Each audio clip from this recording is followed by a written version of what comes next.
luckiest woman in the world to race so many great machines. I really, truly believe this. I started racing in 1957. Many of your parents haven't been born yet. I was never the best, I was never the fastest, but by golly, I was there.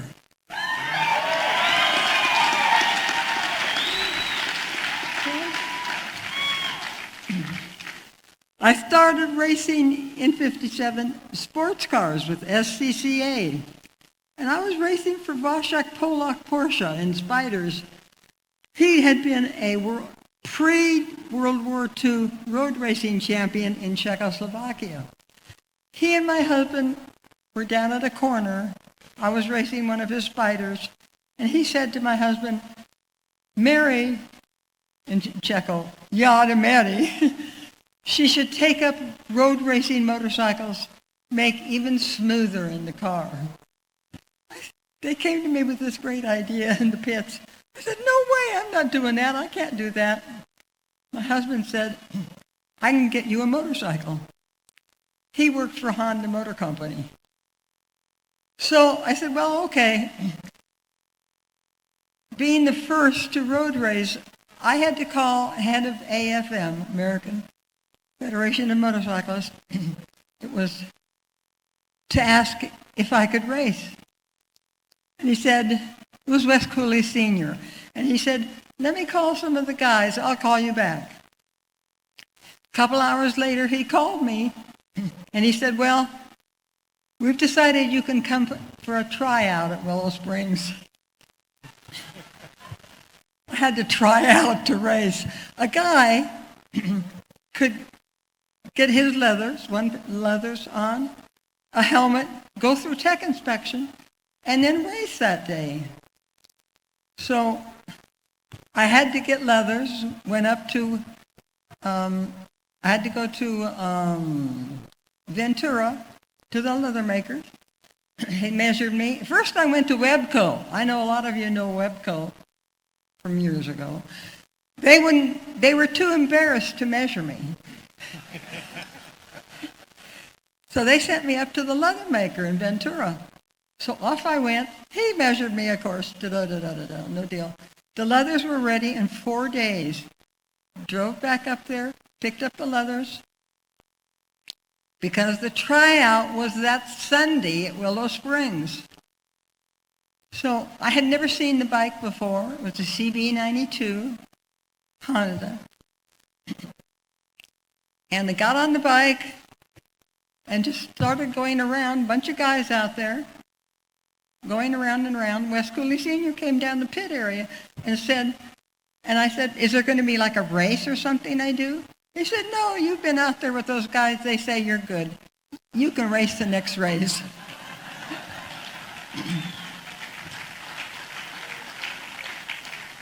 So I did enjoy road racing. They were all very nice guys.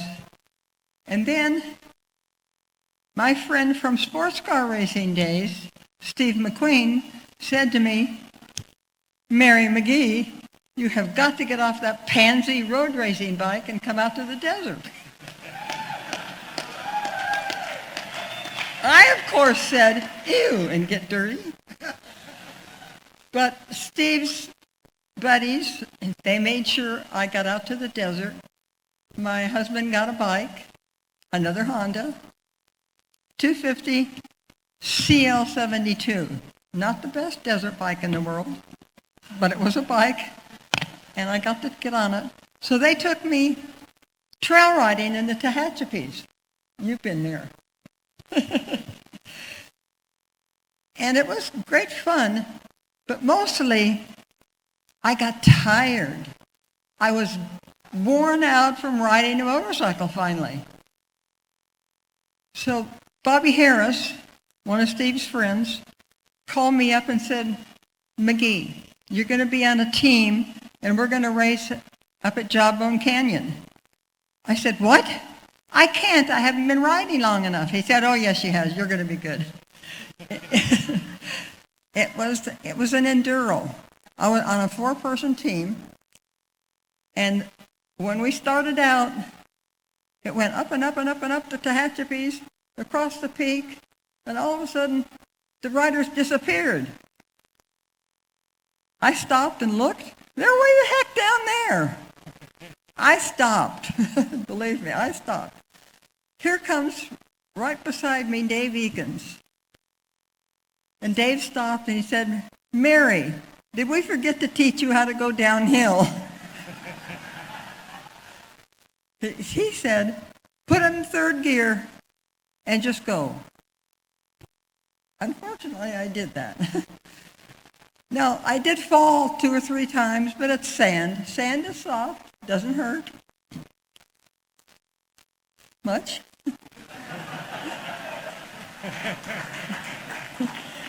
And it was a long way down, trust me. So get into the pits, and I thought to myself, oh good, I won't have to go out in the next half. Wrong. And it went this way across the Tehachapi's into the snow. And there, riding along in the snow, come to this big boulder, and standing in front of it, behind his bike, was Bobby Harris, who had called me and said, I could do this. And he said, oh good, you're here. I'll tow you in. I said, no, there'll be no towing. I had known nothing about that. He said, well, I'll tow you. No towing. And he said, okay, well, let me get. He was waiting for me because in this Honda, you know, that was built in, that round toolbox, it was a round metal cage, I guess, and it was stuffed with tools. He didn't have any tools with him, so he knew I had those tools. So I said, you've got to fix your bike, there's no towing. And by golly, he did, and we got down to the Jawbone Canyon Cafe. And what did they say when I got in? This was the toughest race of the year. After telling me it's the easiest, and you've been there. I did race the desert for several years on this Honda Scrambler. Remember this one good thing. Out of that miserable Honda Scrambler, everybody in Southern California that was into mechanics on motorcycles improved that bike. Not only rake and trail, but how the motor was mounted. And it just changed everything. I didn't get any of this. But remember this, what came out of that was the Honda Elsinore, one of the best bikes made. So I did serve a purpose, I guess. I started motocross racing at the very first motocross race at Castaic Junction, the first week of 1965. 42 of us showed up at that race. Junction has been dropped, but it's still Castaic. 42 of us at that very first motocross. The second one, more people showed up at Forest Ranch. And the third one, Edison Dye, who was the Husqvarna importer, had Torsten Hallman come over. Oh my God, what a difference watching Torsten Hallman than all these desert racers on a motocross track. And don't forget, we had to go, like the Europeans, 45 minutes and 2 laps. The only way I got through any of this was because I'd been a desert racer. I got some muscles.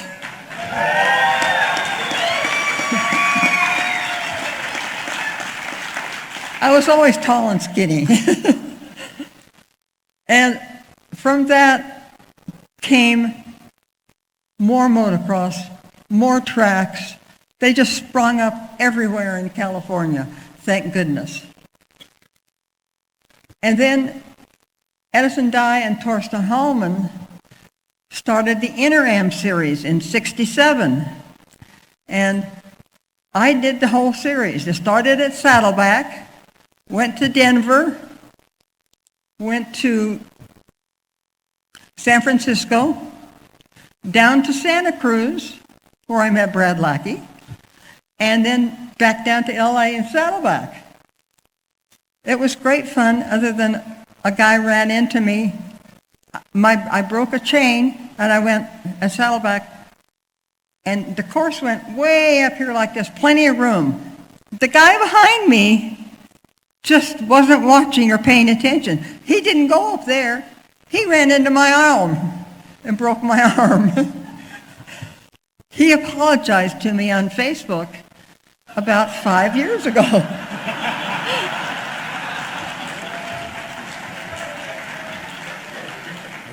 Good. Thank you. This is my nephew, Chris. What? Oh, it's time? Okay.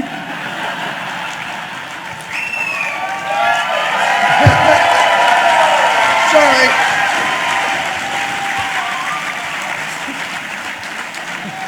They put the hook out. I'm sorry. I do like to talk, unfortunately.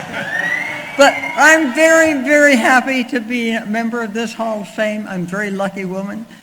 And I want to tell you, get out and ride.